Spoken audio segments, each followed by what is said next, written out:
Hey guys, thank you again for joining us for another podcast, another RepPath podcast. Today's topic is a great topic because it can relate to anywhere in sales.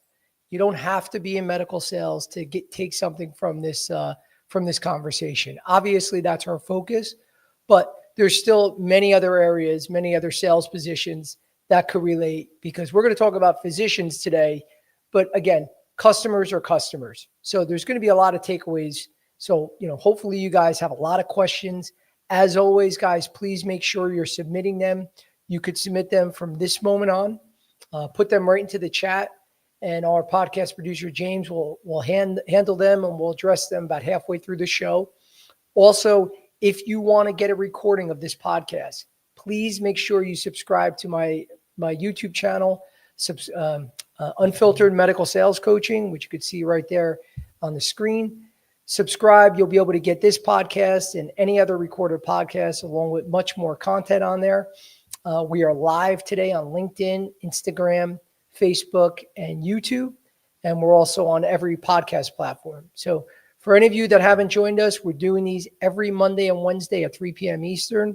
So if you can't join today or, anytime, please make sure you're joining us on those times so you can be a part of the conversation. Okay. So also, the RepPath Academy is live, guys.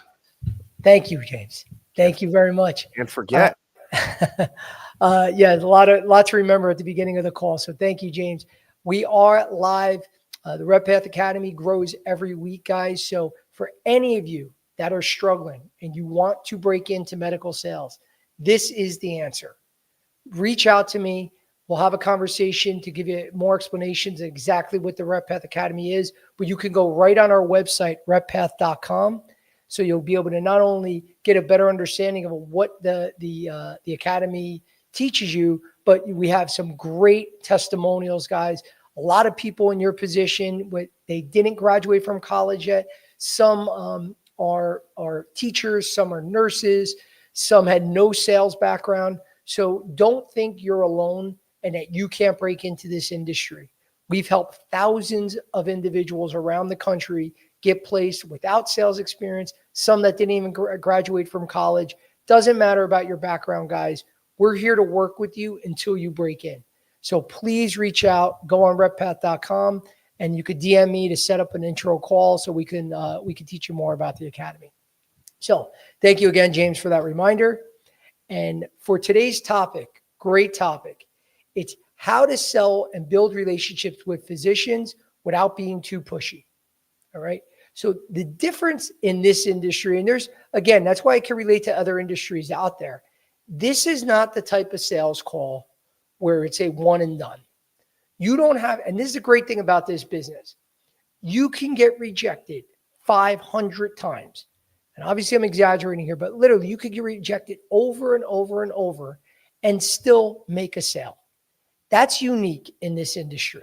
There are other places out there where you knock on doors, you're going to that same B2B customer, they keep ignoring you, but you don't give up, okay? Because especially in this industry, there are contracts in certain medical fields where they completely lock you out and you got to wait for that contract to expire. But many medical sales roles, whether it's pharma or device, you can come in there, and a lot of you can probably relate to this, that on your first call, that doctor goes to you, Joe, I'm sorry, I will never use you. If I had a nickel every time I heard that, trust me, guys, there's been so many times throughout my career that it's a punch to the gut when you first hear, I will never use you. I am very close with Don, or I'm very close with Susan. That I will never switch from them. They give a great service, they have a great product, and they've never done anything wrong. So I'm not going to switch, right? You're going to hear that. And then you're going to hear months later where you get that opening. Something does happen when you're persistent, and you're giving great, consistent messaging, being unique, being seen as a consultant, not as an annoying sales rep. Something will happen that opens a door for you, and then you're able to get that account. I've done it over and over. It takes a lot of time. It's a lot of, aggravation in between because you're constantly walking in there and they're like, Joe, I told you, I'm never going to switch. It's really cool what you have. He's like a brother to me. She's like a niece to me, or whatever they would say to say what strong relationship they have. In this business, you don't have to there's no reason to say, I'm just never going to call on them again. Now, don't get me wrong. Are you going to go there once a week if someone is constantly saying no to you? No, you're going to prioritize where the business is and where you could get that low hanging fruit. But you don't have to say, they're never going to say, Joe, that's been our fifth no. We're going to have to lock you out of the account. No, you can keep coming back. Things change. So the reason why I open with all this is that you don't have to be hardcore salesman every time you get in front of a doctor. You don't have to give that hard close like you do in a lot of B2B sales, where it's like, I need to get the signature right here on the spot. Because if you don't get that signature, you're not getting the deal. I mean, this is how I started. I started selling air purifiers, and again, we're going back 100 years ago, but whether it was a business owner, a homeowner, there was a lot of professional offices that I was in, you're going to get that one time with the owner, with the decision maker, where they have the ability to write a check that day. They have the ability to sign that day, to give you their credit card. You have to close. You're not coming back. Now, once in a blue moon, when it's like I had a bunch of hotels that bought our services, I went back a couple of times, but there was still that yes or no moment. So here, they could say no, no, no, no, no, and you could come back. So it gives you the opportunity to build a relationship. That's the key, guys. And one of the first things I'm going to talk about that is going to piss your managers off. They're going to probably say, stop listening to this guy. He doesn't know what he's talking about. And that's, don't mention your product on the first call. Fight with that. Fight yourself. Now, again, I talk about this a lot on other podcasts and other, a lot of content that I post. I've posted this before, but it's one of the toughest things that sales reps have to do. They love to talk about their product. They love to talk about the name. They love to talk about the features and benefits. When you get time with that doctor, especially someone that you've been trying to get in front of for weeks or months at a time, and finally he says, come in the back, I got a couple of minutes. Now you're like, oh shit, I got to spit out all the information about my product. But if you fight it and just say, again, if the doctor says, what are you selling? You could touch on it and be like, we'll get right into that in a minute, but I'm here because I want to learn more about what's important to you and your practice and your patients. If you redirect it that way and then start asking a lot of questions and make it your goal to learn as much as you can to get a better understanding about that doctor, okay? Think of the doctor's mentality. The doctor doesn't come in and meet with a patient and go, I'm going to tell you everything we do. I'm going to tell you all the services I provide.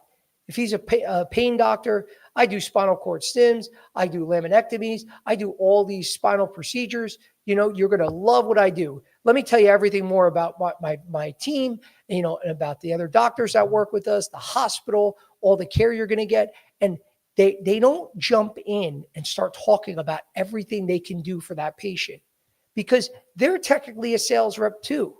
Don't forget, a lot of these doctors, there's a lot of elective surgeries that now a patient's in front of them. They can't just go in and say, I'm going to do this procedure on you. You're going to love it. No, they ask tons of questions. All right. They're seeing what your needs are, and then they're providing a solution to solve your needs. It's that simple, guys. Notice that the next time, hopefully you don't have to go to the doctor, but whenever you're going to the doctor for, a minor cold or whatever it is, they say, tell me what's going on. They walk in the room and go, hey, Joe, nice to meet you, Dr. Jones. Tell me what's going on. Just something that simple. I'm not going to say you're going to walk into a doctor's office and say, tell me what's going on.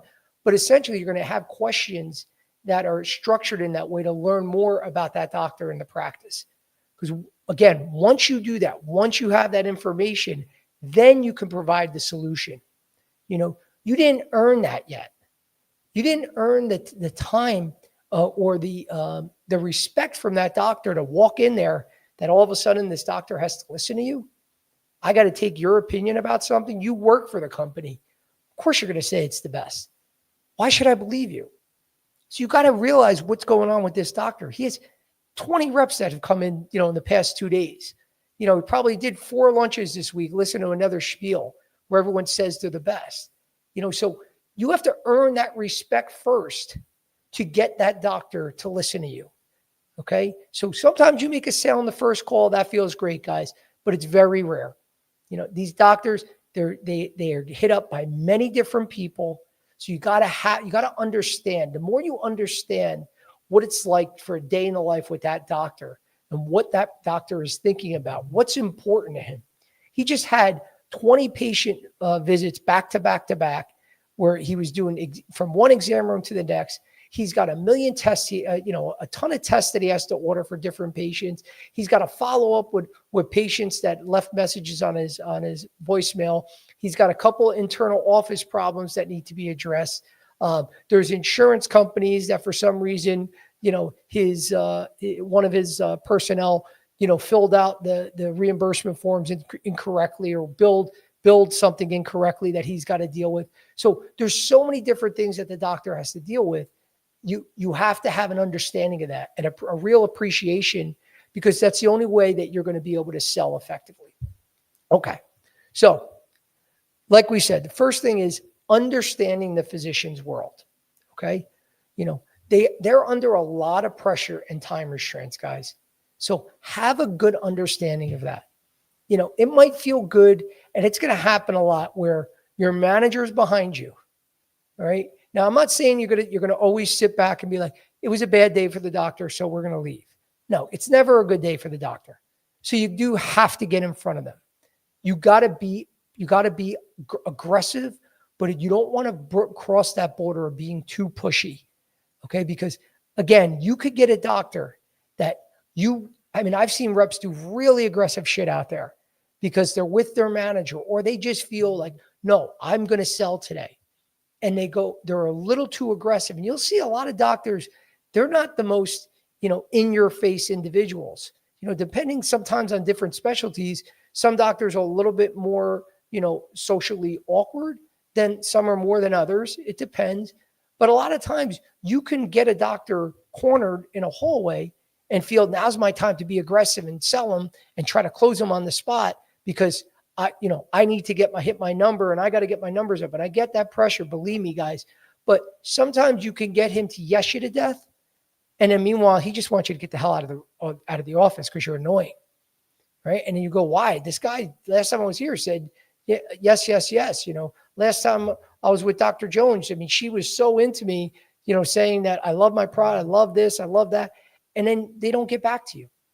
Right. So it could be when you're too aggressive, you don't want to push that, guys. Just have a respect for what they have to deal with on a daily basis.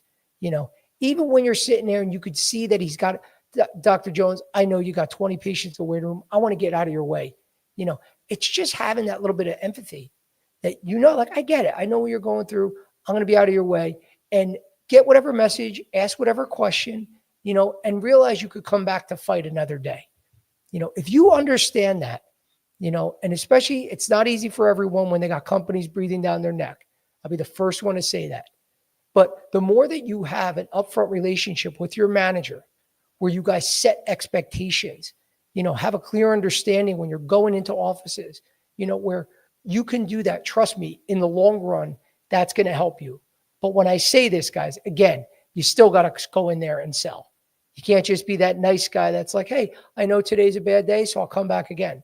No, again, you got to be a little aggressive, but you'll learn what that line is. It's something that it's one of those, I could talk all day long, but you don't want to keep crossing that line of always being known as the pushy guy, because you'll see that access, which is tough enough right now, without being pushy, you'll see that access start to diminish in your accounts if you're known as that annoying guy. And there's a lot of reps out there that are known as that annoying rep, where doctors start to steer clear of them. It happens. I see it. I talk to doctors. They're like, oh, that guy's annoying, or she is such a pain in the neck, and then they'll start to steer clear. So make sure, again, you got to have a clear understanding of what's important to them and the time that they have. They care about their patients, number one. They care about that because they got into this business to help people. That's first and foremost. Number two, that's how the business makes money. If they don't see patients every day and they don't have patients that come in, they're constantly not making them the priority. It's going to affect them. They're going to have less patients, which is less revenue in the business. That's going to be jobs that they can't pay for certain personnel. So it's their patients, number one, and then their practice. Who are their employees? Most doctors that care about their employees, obviously, but without the patients first, they don't have a practice that can help out these individuals. So you got to make sure that you have an understanding that it's about the patients and their practice. Those are the two key things that doctors care about. So the next is you want to shift from selling to servicing. Okay. So reframe it not as a sales pitch, but offering support. You're here to support them. You're here to be an extension of their office. Believe me, guys, a lot of you probably have these relationships where they don't look at you as a sales rep. I talk about this on other podcasts. If they call in the back when you go to the front and the receptionist is there and then yells in the back, to the office manager, or sometimes the doctor, or sometimes they'll call in the back, oh, he's in his office, let me call him. Yeah, the sales rep is here. The Organon sales rep is here. It's I don't want to say that's a bad thing, guys. If they know who you are, if they know the company you came from without giving a card, okay, you're in the right direction. So they at least know who you are. But if they say they're the sales reps here, that's not the biggest compliment that they can give to a sales rep. I know for me, I rather have them say, Joe is here. If they say Joe Licata is here to see you, obviously I'm more than just the sales rep. The doctor knows my name, knows who I am. That's showing that I'm getting a little bit more in a non-salesy type of vision or viewpoint for that doctor. So the more that you focus on servicing the account, again, this comes back to finding out what their pain points are. What are the drivers that doctor is looking to accomplish? And then using yourself as a solution, providing a solution for the practice, then that's key.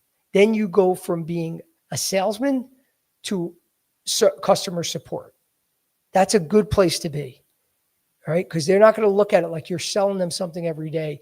You're here to help them. So if you can work on that, and the only way that happens, guys, is time to deliver effective messaging, to know what they're looking for, and then focus your messaging towards that. That is not spitting out features and benefits. It's being able to provide the features and benefits of your product, which you have to do. But at the end of the day, what does that mean to the doctor? What does it mean to the patients? What does it mean to his practice? When you can provide that and show the direct correlation of how that affects his or her practice, patients, all the things we talked about, then you're going to be used. You're going to be contacted more. You're going to be used as a resource more. They're going to reach out to you more. They're going to use your product more. Okay. So that's the key, guys. It's not easy. It takes time, but that's the beauty of this business. Like I said, they could tell you no 50 times. That 51st time they can use you. And then just like that, they could switch over and give you all their business. I've seen it happen. It does happen. So always strive to be viewed as support, not the salesman. Now, the next we're going to talk about building trust. Okay. Trust doesn't happen overnight. It takes time to build trust. So don't focus on the doctor's not using me yet. The doctor doesn't trust me. It takes time. One of the simple things you can do to build trust, I don't know. Say those 3 words. I don't know. When they ask you something, you don't have every answer. Sometimes doctors ask questions. They don't even know what they're asking sometimes. They don't even know what the answer is themselves. Sometimes they test you to see how much you know. I've had doctors that see if I was trying to bullshit them, excuse me, and they'll ask me a question that's almost like a trick question just to see if I really have an understanding of what I'm talking about. Excuse me. So if you clearly say, sorry, doc, I actually don't know the answer to that, but I'll find out for you and I'll get right back to you. That's an awesome place to be, guys. All right. I've said this before. When you don't know something, don't look at it as, I used to leave those calls and go, damn it, man, I screwed up. I should have known that. They taught me that in training. How did I remember? Oh man, I blew it. No, you didn't. That's an opportunity because now you have a follow-up. This is something that doctor asked that you were going to get him the answer to. So all the more you should be excited to go back in there the next day or whenever you get that information. So now you have another reason to see that person. That's a great place to be. So now you've got 2 meetings out of technically not knowing something was a good thing. If you knew it, you may not get a second meeting. Doctors say, oh, well, I have all the information I need. Now you can plan for that next meeting, not only giving them that information, but now providing more information that you can bring to the table because you learned that the doctor cares about X, Y, and Z. So now you know where to focus the conversation the next time. So it's a great opportunity, but it gets back to trust takes time. It's a gradual build. Don't think it's going to happen overnight. Work on the relationships, guys. Don't be mad. Assume that every doctor, and I know managers will get mad at this too, but assume you're not going to get that sale on the first call. I'm not saying go in there negative, but understand there's a process. If there's one small piece of information that can move you in the right direction, even getting a small commitment where you say, doctor, I know you're busy. I just want to show you, in the recent, Anderson study, how our product showed benefits over X, Y, and Z, and get right to the graph you want to show them, and get right to the points you want to talk about. And that could be a win that day, that you're able to at least present the information on a clinical study. So it doesn't have to be all or nothing, guys. Again, by doing that, you may not have gotten a commitment that day, but you're building trust. You continue to build trust. The fact that you're coming in there week after week, month after month, these doctors, again, if you're a good person that has a good personality, which most sales reps do, the doctors are going to start to like you. I mean, they're human beings, guys. So little by little, you keep doing the right thing, you're eventually going to, build that relationship and start getting more and more business from these physicians just because they like you. You obviously, we're assuming that you have a good product what your company's selling. If all the other things align, the best place you can be in this situation where some people say, I hate selling Me Too products. I want to sell something that's unique. A Me Too product for a rep that's a good rep is a gold mine. Yeah, give me the exact same product that the other companies are selling. I have enough confidence in my own ability because I am going to be persistent. I'm going to keep working on that relationship, keep learning their key drivers and bringing value that I know eventually they're going to switch to me, because they're going to switch because of me. So it's not a bad place to be if you have a Me Too product, because that gradual relationship that you're building is going to help you get, to stand out from everyone else. So again, the takeaway is it takes time. Don't look at that as a negative. It's great to be able to continuously, grow and build that relationship because it's going to come to fruition and the results are going to be there, guys. Just keep your head down and keep working at it. Don't give up. Don't get frustrated. It's easier said than done. I've punched walls coming home, punched the seats of my car, freaked out because I didn't get deals done or I thought I was going to close someone. It didn't happen. But just when you're ready to give up and say, this sucks, I don't want to do this anymore, I'm ready to pull my hair out, good things start happening. And there's no better feeling in the world for any of you in sales. When you get in that hot streak that you're just closing deals left and right, you're building your business, especially when you start something from zero and see it grow. There's no better feeling, guys. So don't give up. Realize this takes time. Okay. Next, you want to be able to collaborate. Okay. So what does collaborate mean? Collaboration basically means I want to be able to provide a mutual benefit. If it works for me, it works for you. If it's good for both, that's the best place you could be, where it's not a one-sided, it's all me, me, me. You got to show the benefits for the doctor. All right. Again, it could be just my product works well and it helps his patients out. He's happy. I'm happy. That's great. But you got to view things that way, that this is a collaboration. This is this benefits each other, mutually. If you could get in that correct mindset and show the doctor that it's not just about me, the first thing you can do by saying it's not me is by not jumping in there, talking about the features and benefits of your product, slamming it down his throat without asking questions. Again, James, we got to give the daily movie reference. Love it. Let's hear it. No, I've done this before on a different topic, but I'm still going to use it again because I don't know if you remember it. Hoosiers, right? Okay. Hoosiers. Good movie. Great. One of the best sports movies of all time, but I'm Lots of sports movie references from you, Joe. It's much better than Devil Wears Prada. Again, it's debatable, but this one definitely is. So in the movie Hoosiers, for younger people out there, this came out in the mid-'80s. Gene Hackman was the coach that got this small little Indiana basketball team to win a state championship. One of the things he teaches is when he first gets there, they can't shoot the ball until they pass 4 times. When they come down the court, they have to have at least 4 passes before one of them can shoot. It pisses off the players. But the way I want you to think is you can't talk about your product until you ask 4 questions.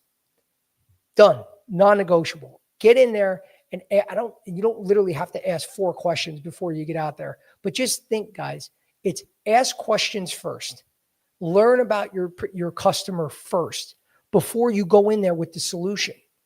Because if you don't know anything, you're providing a solution. Again, the doctor can turn around and say, I don't even treat those patients. Don't just go by what the numbers show, what the data shows. That's all great stuff that your company gives you, but find out from straight from the horse's mouth, do they do these types of procedures? There's doctors that, I thought because they said they did STEM, they do it all the time. Meanwhile, I called on doctors that do 1 a year or 2 a year. Now, that's fine. Of course, you want to still get that business, but are you going to make that your focus? So always lead with those questions first before you go in there and shoot, which is, talk about your product. James, what do you think?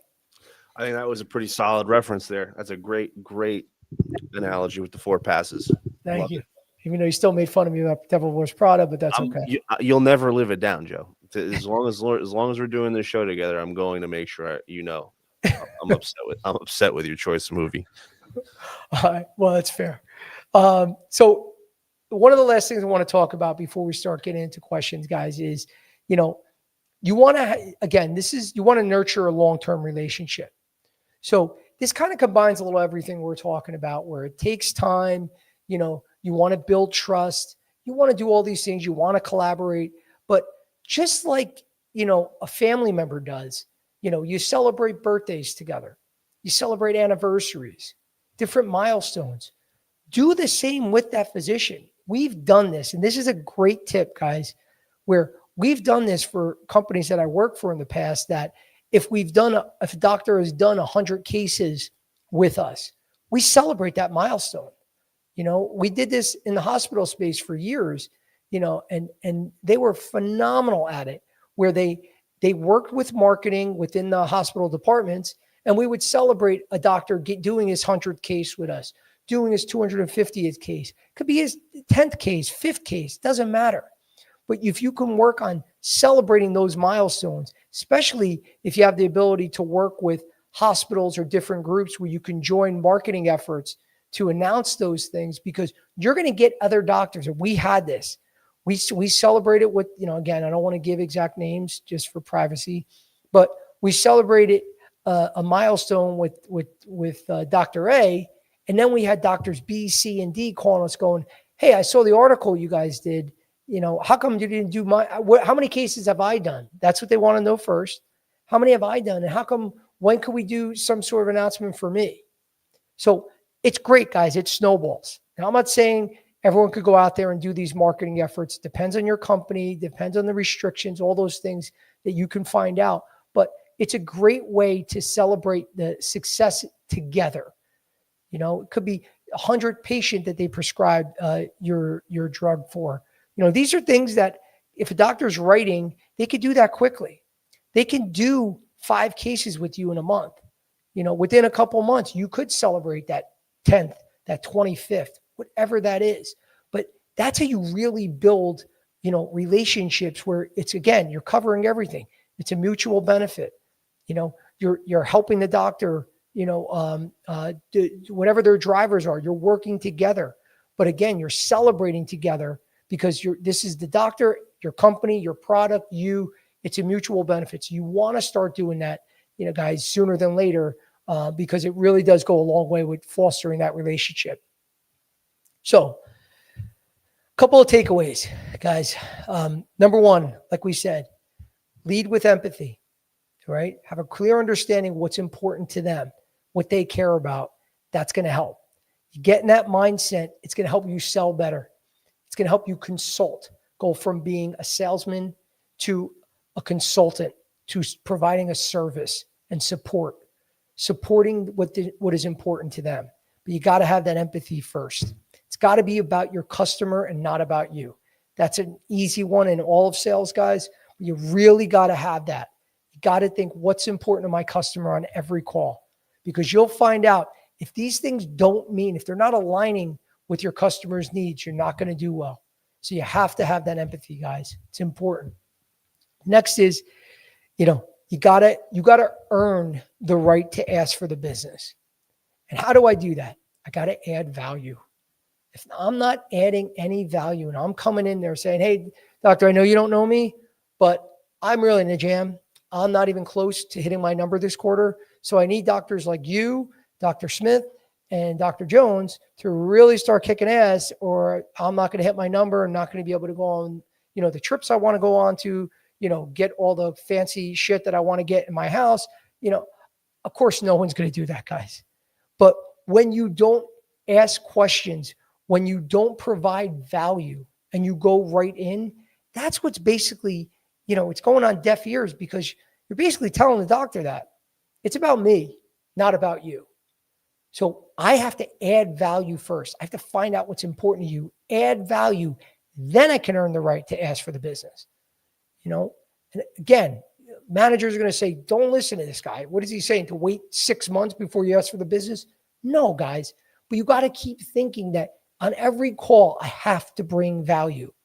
It's not, and I've seen reps do this. They go on call, provide some value, then they spend the next 5 calls coming into that doctor's office going, did you find anyone yet to prescribe my drug? Do you have any AFib cases coming up? Still anything on the books yet? No, nothing? Damn, I'll come back in next week. I've seen people do this. It's horrible, guys. Of course you want to ask, do you have a case coming up? But again, always try to provide some value, something that doctor cares about. You're going to see those little dropping, little seeds here and there. It's going to go a long way, in the long term. So make sure you're always bringing value. And lastly, you got to build credibility through that consistent, credible interaction, guys. It's got to be consistent. I'm not saying you got to be there the same exact time every week, but you can't do I just lost my motivation to deal with that office. They're not going to see me anyway, and then come back and then hit them 3 weeks in a row because your manager's on you and they really want you to get that account. And then you go silent again. Like, no, guys, you got to be consistent. Don't forget, you're not the only one going after these doctors. They have other options. If you quit that company or that company folds, I hate to be the bearer of bad news. The doctor's life still goes on. The practice still goes on. They don't have to have Joe around to go to survive every day. But you still want to have an impact, where if you are providing enough value, yes, of course they can still do their day. They don't end because you're not bringing your medical device there. Meanwhile, someone else probably is that got hired by your company if you left, but you still should be missed. Okay. So if you continue to provide that constant, credible feedback, you're going to provide value and you're going to be an asset for that doctor. If a doctor could say the biggest compliment they can say about Joe Licata is when Joe Licata called on us, he was a real asset for me and my practice and my patients. Everyone loved him. He provided a ton of value. That's the feedback that you want to get. And when you're doing this in your territories, every once in a while, I don't know if you can do this with your company. It depends. You want to get approval, but I would create little questionnaires and ask them, for feedback. How am I doing? Most people don't want to do that. They don't want to bother the doctor, but you could do that at a lunch once in a while. I want honest feedback. Don't be nice to be nice to me, and see how many doctors really, even fill out the form, because if they're not even filling it out for you, that's a red flag. Now, I'm not saying all of them are going to do it. They're busy. They don't want to waste time with this stuff sometimes. But sometimes when you're doing a breakfast or a lunch, when you have more time, be like, listen, can you fill this out? It's important to me because how my customers care about is the most important thing for me. How am I doing? You could just ask them without filling it out too. Just want to get a pulse. Been calling on you for the past year. I want to know how I'm doing, honestly. What can I do better? Guys, you're going to see that feedback is priceless. Sometimes they'll be really honest and say, Joe, I got to be honest. You got to come in here more. I don't see you enough, or you're coming in too much. You don't have to come in here once a week, but don't be afraid to ask that, guys, because the doctors that do say, Joe, I think you'd be doing a great job. You're a real asset for our practice. That's the biggest compliment you can get, guys. So again, I'm going to stop right now and take some questions from the crowd, but I hope you guys get at least one tidbit from this call today that can help you in the future. That's the goal. James. Yeah, we got a couple questions for you today, Joe. Beautiful. Why are the Jets so bad? Why do you have to bring that up, Joe? I thought we had a good hour. I thought that's what you were going to say. Thought we had a good hour where I could just not think about how bad my Jets are. Thankfully, your Bears won my suicide pool. Yeah, man, I always feel like I'm interrupting. How do I know when's a good time to stop in? Well, you're never. So in terms of the first thing I would say, if you're that guy, or girl, obviously, that is going in at the same time every week, and because I see this with a lot of reps, you'll hear them talk about reps. So, they work 10 to 2. Not everyone does that, guys, but there are a lot of reps that do that. You only see them in the offices from those peak hours during the day. Now, realize if you do this, the patients, those are also the peak hours too. Everything is peaked from that 10 to 2, 10 to 4, whatever that time is in between, where they're cramming a lot at that time. And if you're always showing up at 10 a.m. and it's packed and it's always a bad time, the doctor comes out and actually sees you and says, Joe, this is a bad time, and you keep doing the same thing, guys, that's just idiotic. Pick different times.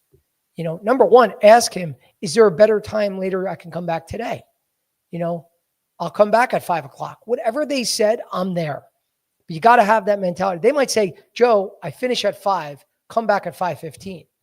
Now a lot of reps are going to be, oh man, screw that. I don't want to come back at 5:15 and then get home, stuck in traffic, get home 7, 8 o'clock at night. That sucks. Guys, those are the calls that you do first and foremost. That is your most important priority. Because for me, it always been my experiences, when you do those difficult calls later, just as a side note, or really early, the ones you don't want to do are always the most rewarding. Remember that. The biggest pain in the ass call that you got to drive farther to get to, or stay late to get to, or come early, they are always the most rewarding. It just always seems to work that way. It might not be that day, but in time, it pays off. But bottom line, change up your times, guys. Be more creative. Find out from the doctor. If it's always that bad time you're coming in, ask him if it's another time. If they tell you there are no good times, then it's the job. So you gotta figure it out, or get your messaging across. If it's always going to be crazy, figure out a better way to get the messaging across, a faster way. Sometimes a lot of reps don't do this, which I think more and more should. Create video sales presentations specific to that doctor. Make it short and sweet, guys. You don't want to give a 10-minute presentation in something that you can show in 30 seconds.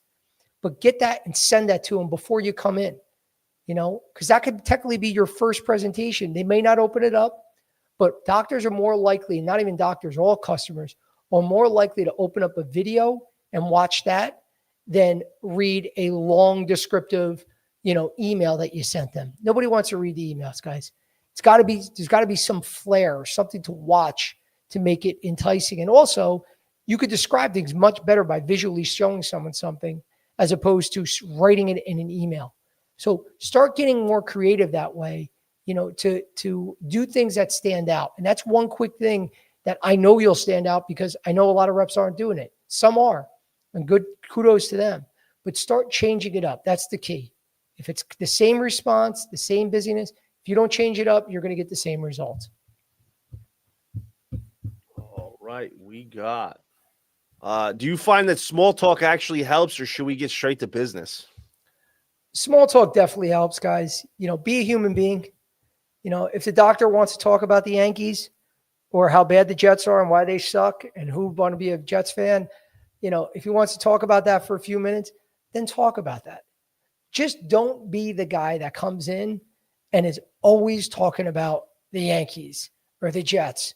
Did you see the game last night? Oh, I can't believe this. And you go into a 20-minute discussion at a lunch about how Aaron Boone sucks as a manager and Judge's home run. Oh, that was amazing last night. They got to get better pitching. Guys, you do have to get to the point. You're there for a reason, is to bring revenue in for your company. So yeah, you have to be selling at some point. So it's okay to open sometimes with a little bit of business, but a little bit of, personal talk, sports, whatever, but realize you're there, that your company pays you to sell something. So you do have to, you can't just be the friendly guy that just talks about the Yankees the whole time in the last 5, 10 seconds, just throws in, oh, by the way, if you do have patients that are osteoarthritic, make sure that you're using our product. No, guys. So still got to be focused on the product, on their needs and addressing those needs, but it's definitely fine with talking about a little small talk. Just show you're normal. That's all. Just be normal. What would you do with family and friends? It's okay to be a little personal, tell a story or whatever, but you got to get to the product. You could also pass on talking about how bad the Jets are. You could. No one wants to do that. No one wants to talk about that anyway. No. How do you handle when a physician cancels multiple times? Do you keep trying or do you move on? It depends. There's many factors.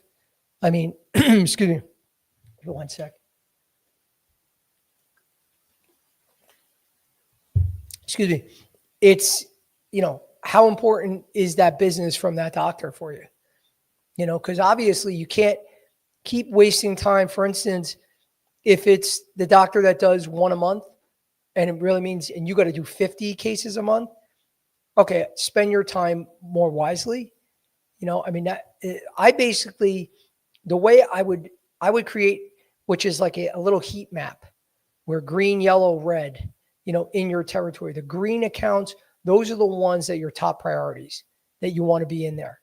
The yellow ones, again, these could be the ones, they could still be high volume guys, but if they have a lot of access restrictions, if they're one of these individuals that keeps canceling on you, they might move from a green to a yellow, or from a top priority to a mid-level priority, or even a low priority. But you want to set the priorities. You need to get a better understanding of where you're getting your business or where you want to focus. Because if you do have to pull back, that happens. It could be the number one prescriber in your territory, the top, device guy in your territory for whatever procedure they're doing. If you're getting canceled on, wasting your time, first and foremost, I would have a direct conversation with the doctor, and say, listen, this has happened 3 times in a row. I can't, I need to, we need to either pick a different time or do something, because I can't keep scheduling these, because I get in trouble with my company, so whatever you want to say, but you got to be direct and straight up say, doctor, or whoever's relaying the message, it's been 3 or 4 times in a row. What are we doing here?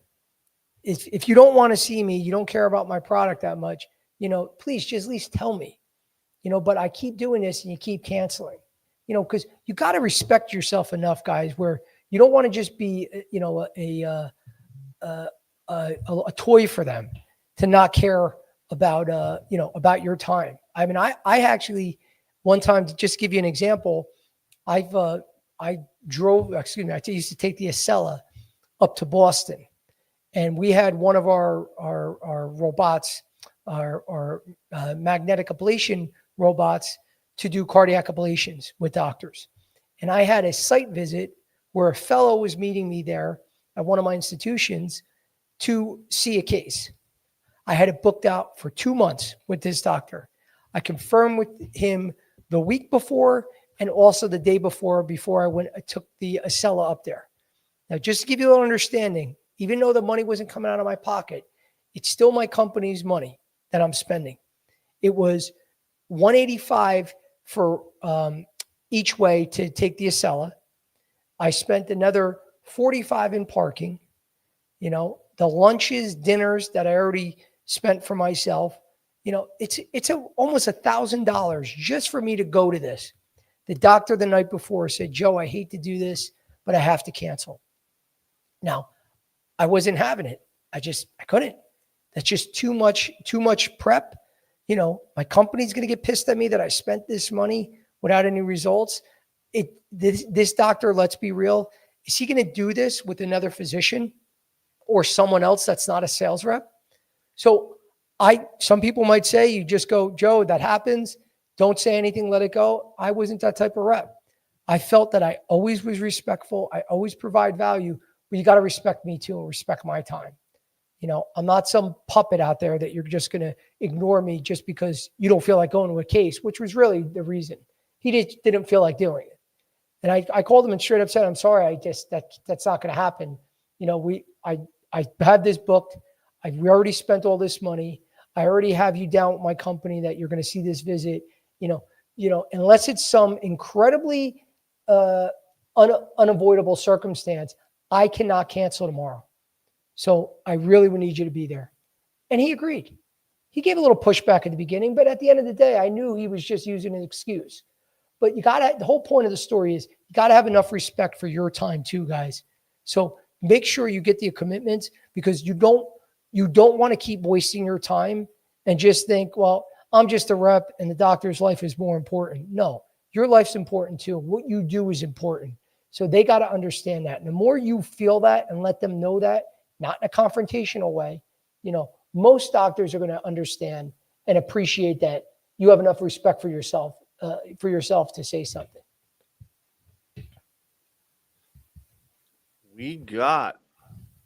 What's the best way to reintroduce yourself if a new doctor takes over a practice? If a new doctor takes over a practice, say that again. I'm sorry. What's the best way to reintroduce yourself if a new doctor takes over a practice? Well, if it's just a doctor taking over, you could be in a great spot if you already had a great relationship with the rest of the office. You know, I mean, I've had that happen where new doctors have come on board. I already have strong relationships. You know, sometimes the doctor that doesn't leave, they own the practice and they bring on a partner, or they bring on someone else that's going to help them with patient flow. That's a great spot to be in. All right. Because you already have the relationships. So it should be a much easier transition to start working with that doctor. Now, if it's a totally new practice and new doctor, I mean, that's just because the address is the same and the office surroundings are similar, you got to treat that just like you would any new office. You know, any new practice that you go into, you have that same approach. You know, again, where you're coming to find out about the drivers, about what's important to them. When you got a new doctor that's part of a practice you're calling on, you're in a good spot because you already have a lot of those answers. You know the dynamics of what's important, you know, and you can help that doctor transition, nicely into that practice. You could be in a good spot. But that's what really makes a difference. If it's a brand new practice, a brand new team with all new doctors, it's just like a new practice. But if not, realize you have all those relationships built up surrounding the doctor that you got to take advantage of. Joe, does gifting ever still work, or is that a totally outdated now? For me, it's been dead a long time.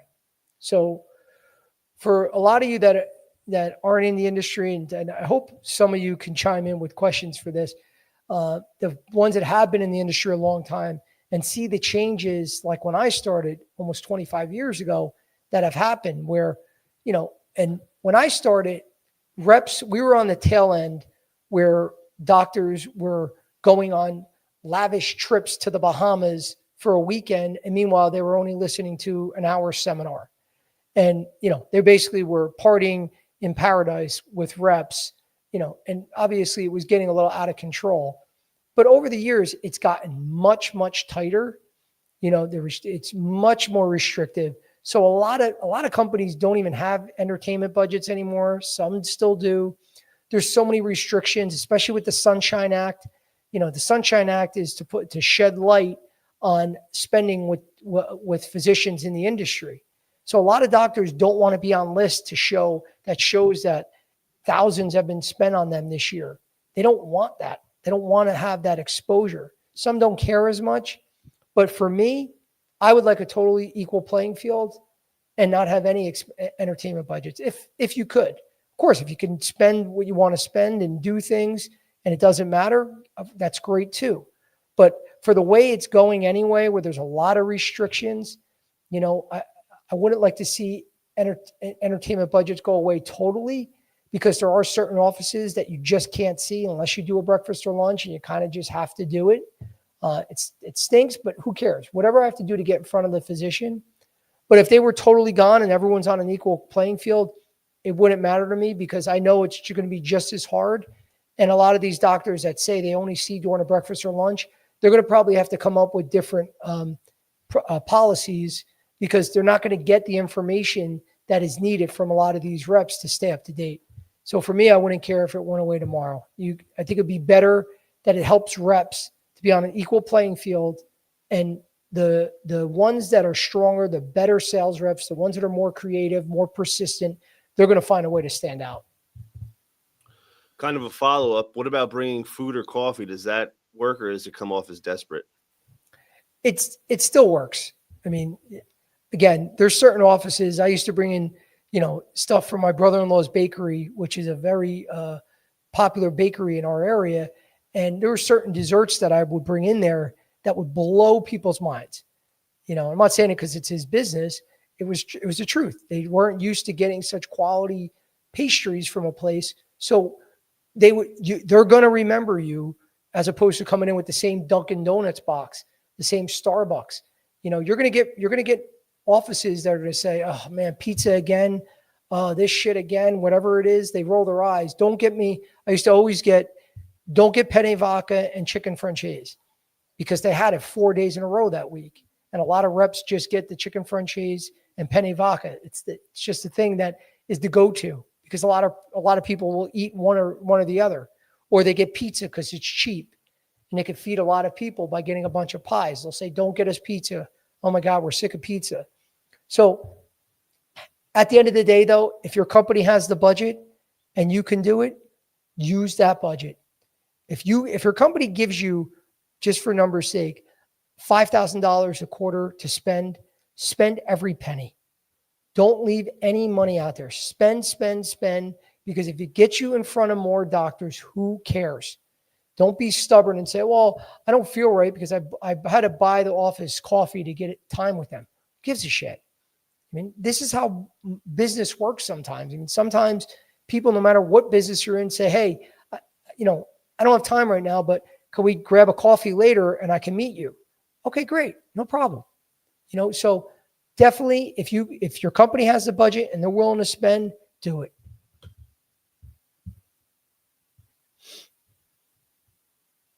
We got, what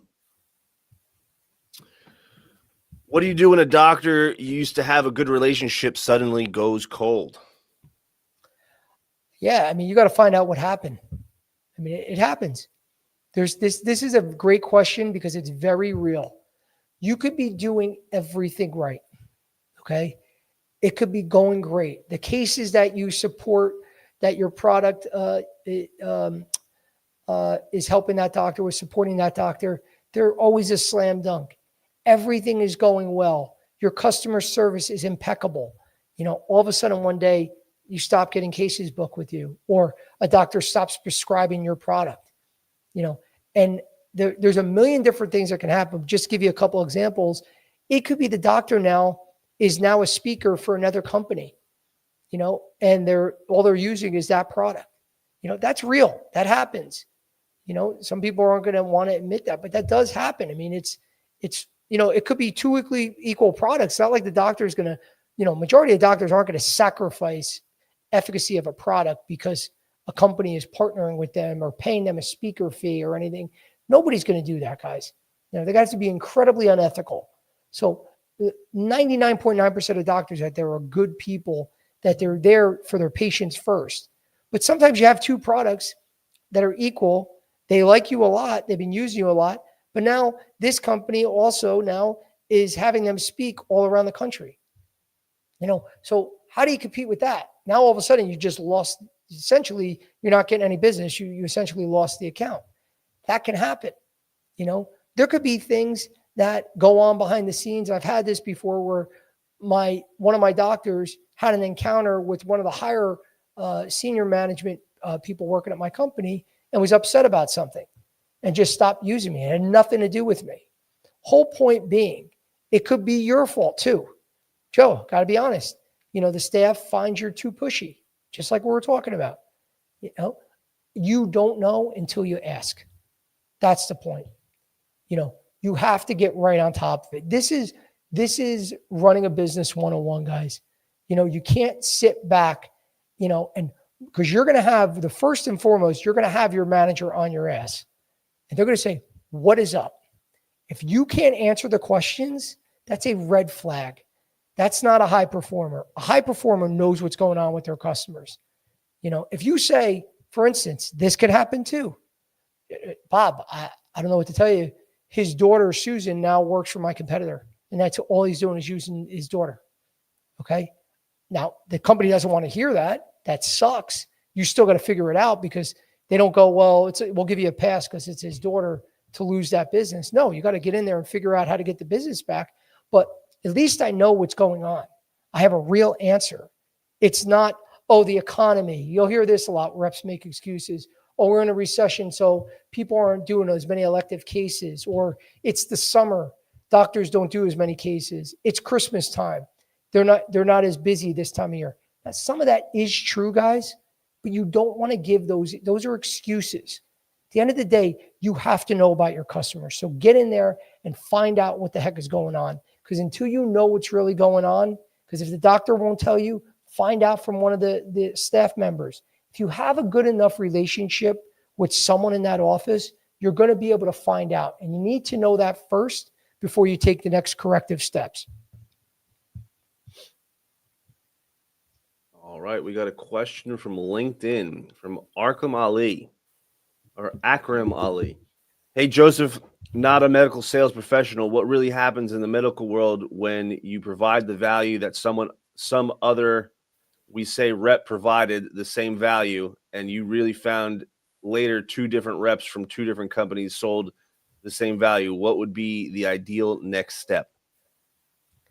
You're essentially asking if I'm bringing the same value as someone else, how would you take that next step? Yeah. With two different companies are bringing the same value, two different reps. Yeah. I mean, the whole point is, as a sales rep, is to differentiate yourself. You have to figure out a way. You can't go in there and say, I'm just like so-and-so, and now I also have the same product. I provide the same service. Everything we do is the same. You can have the same product. Your company can have similar services or provide the same turnaround time, response time, whatever. It could be the same. Something about you has to be different. There has to be a reason for them to get back to you, to use you. It could be your response time, where you're simply showing, like, I know all our products do the exact same thing. I know our companies are comparable with all the services, but one thing I'll guarantee you, every time you call, I'm going to get back to you within a couple minutes. Guaranteed. I'm just making something up. But there's got to be something that you provide over the competition, because then what is the point of using you? If you can't figure that out, then you got to get back to the drawing board and figure out what your value proposition really is, because you need to know that to separate yourself against the competition. We have. Joe, do you have any tricks for remembering all the little details about each doctor? Yeah, it's a simple trick. Take notes and enter it into your CRM. So if you have a lot of companies use Salesforce. Some reps are great with keeping notes. Some are terrible. And you want to be able to have great notes. A lot of us, just to be real, a lot of us remember the conversations that we've had with doctors, but there's so much more to that. Like I used to go in there and old school, you would have conversations with the receptionist, with the nurse, with the doctor. You do a lunch, you speak to sometimes 30 people. Sometimes the doctor will tell you, well, I have two kids. One, my son John is playing soccer, and my daughter, sings in the choir. Susan sings in the choir. Now, I would always make notes, about all the personal stuff too. Because believe me, guys, if you want to warm someone up, talk about their kids. Ask them how their kids are doing. By the way, I know we were talking about your son playing soccer. Did they ever win that tournament? Whatever happened, they will, no matter who they are, they're always going to want to talk about their kids. Now they might be pissed off that day and not be in the mood to talk about it for other reasons, but majority of the time they're going to want to talk about that. So use your note taking, not only just talk about what you discussed the last time and where, the next steps are, but have notes for all those, those little office, the information around the, a total office call, they would call it, where you want to just go in, you're not just talking to the doctor and leaving. You find you have a conversation with the receptionist. You treat everyone equally. Everyone, doesn't matter their title, got to be treated equally with as much respect that you treat the doctor. And you're going to see those notes, the more you know about them, the more you know about your customer, the better you're going to be in that office. So take good notes. All right, I got two last questions for you real quick. One, I feel like I know the answer because I know how you operate. Are text or email follow-ups better after an in-person visit? If you can get the cell phone, a text message. Wow. Definitely. Wow. I was expecting an email. No, you think I'm the email guy because email guy loves his emails. And last question. Well, just one more thing with that. The go. reason being, if you had, what would you do? And James, I'll throw it back to you. Would you text or email, a family member? Text every single time. Right. So it's the same thing. If you don't have any other resource, yeah, email. But if you have both, the text is always good. The doctor is going to give out their email more likely than giving out their cell phone. So if you're at the cell phone point, it's not like make or break like it was years ago that either you got the cell phone, there was no other way to contact the doctor. Now, if you email them, they're still going to see the email. But if they gave you that cell phone, that means the relationship is definitely progressed. Texting them is definitely more valuable. Wow. All right. Email guys moving up. Last question, Joe, can you talk more about reading body language? I feel like that's a lost skill. Yeah. I mean, guys, if you can't read body language to see someone is disinterested, looking down, not paying attention, not giving a shit, then you need a little bit more sales training, but guys, it's common sense. If you see you're losing someone, I mean, that's the great thing about being in person. When I send an email, if I can't get in front of them or send a text, I can assume, oh shit, how come they haven't got back to me? They really must be upset with me. It's been a day or whatever. They may not have seen the text. They may not have read the email yet. They'd have time to get back to it. But when you're in front of someone and they're not looking, they're not asking questions, that's a key thing. If they're not asking questions back, if they're not paying attention or even looking at you, because I've had doctors do this, if they're not sharing information when you ask open-ended questions, showing they're disinterested. I mean, if it's not a normal flow of a conversation that you would have with another individual outside of work, then guys, you gotta just pay attention to the little subtle cues. And sometimes they're obvious. So that's something that is a little bit more common sense, but the more you get into these conversations, the key things that I would look for people that truly are like, I don't know if they care or not. Are they paying attention? Because if they're not giving you if they're giving you one word answers and they're not asking questions back about the product, odds are they don't give a shit about what you just told them. If they don't ask questions, if they leave there and say, yeah, I'll use your product, and they don't have one question, they're lying, guys. They didn't really care about the conversation.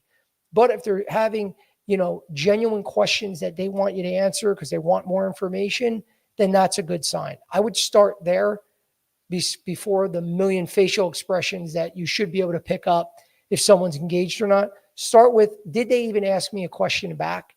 If they didn't, you probably have more work to do. That's all I got for you today, Joe. Awesome. Well, guys, James, thank you again for fielding all those. They were great questions. Thank you all for asking.